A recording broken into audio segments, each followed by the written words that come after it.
Well, I would stick the kettle on, but I was just about to go. Where? Nowhere was the answer.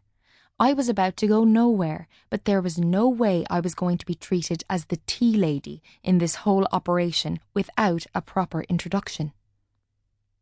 A heap of vinyl with names I'd never heard of was stacked in the middle of the brown carpet. The room stank of stale, spilt beer and weed, while a cactus plant we'd named Jarvis Cocker, because it had prickles, looked as gloomy as the winter weather outside. But Tom Farley brightened up everything in my dull-as-dishwater world. Who was he? Why was he here? My brother was in the process of forming some sort of new age rock band, so I gathered they were here to talk business. I'm okay for tea, thank you. Aren't you going to introduce us, Matt? Asked the dreamboat on the sofa, and my mouth dropped open when I heard his voice for the first time. He had the most delicious, gravelly, deep American-Irish accent, which sounded so deeply mysterious in comparison to my own plain old Irish twang. This man, this absolutely gorgeous being, was becoming more appealing by the second. Oh, sorry, this is Tom Farley, our drummer in Deja Vu, said Matthew, finally remembering his manners. He's probably the best drummer in Dublin. Probably the best-looking drummer in Dublin, I'd have added to that sentence. Not that I knew many drummers in Dublin or anywhere else, for that matter. Tom held up his hands in a display of modesty. Tom, this is my sister Charlotte, the bossy baby of the house I was telling you about, said Matthew.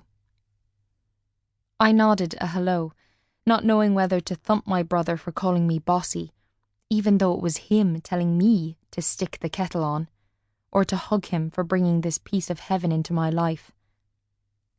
Then I stuttered out a proper hello and giggled in a girly way that made me want to thump myself.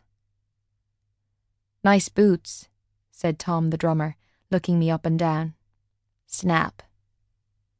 He pulled up his faded blue jeans ever so slightly to show off identical cherry-coloured Doc Martens, and my heart sang. It was destiny. It had to be.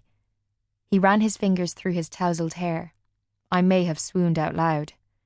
I clenched my own empty fingers, wishing they could touch his hair, too. We're holding a meeting here shortly, said Matthew, clearing his throat. You know, about the new band? Ah, that's right, I said, as if I'd forgotten. As if I could forget.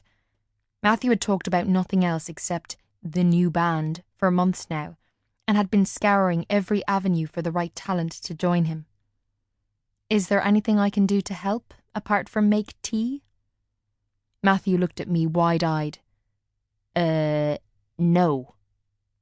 I knew this was code for, piss away off, sister, or just get the drinks in. But I wasn't taking the hint.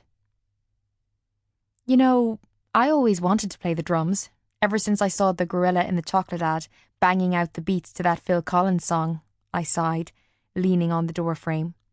I even pouted a little. Boy, I hadn't flirted like this since forever. Tom laughed, in an endearing way. And Larry Mullen Jr. from U2, of course, I added, trying to redeem myself. He's a really good, drummer too. Matthew was gritting his teeth. I didn't know you wanted to play the drums, Charlotte, he replied swiftly. He seriously looked like he was going to throw something at me now. I do, I lied, knowing I was really pushing the boundaries at this stage. Do you teach drumming, Tom? Tom was still staring back at me, smiling, his chest moving up and down, and I knew for sure now, as much as my brother was about to kill me for my blatant flirting, that Tom liked me as much as I liked him. He slid out of his heavy jacket, and I gulped at the sight of his tanned, toned arms under a khaki-green t-shirt, his gaze never leaving mine with a smile that made my stomach do a backflip.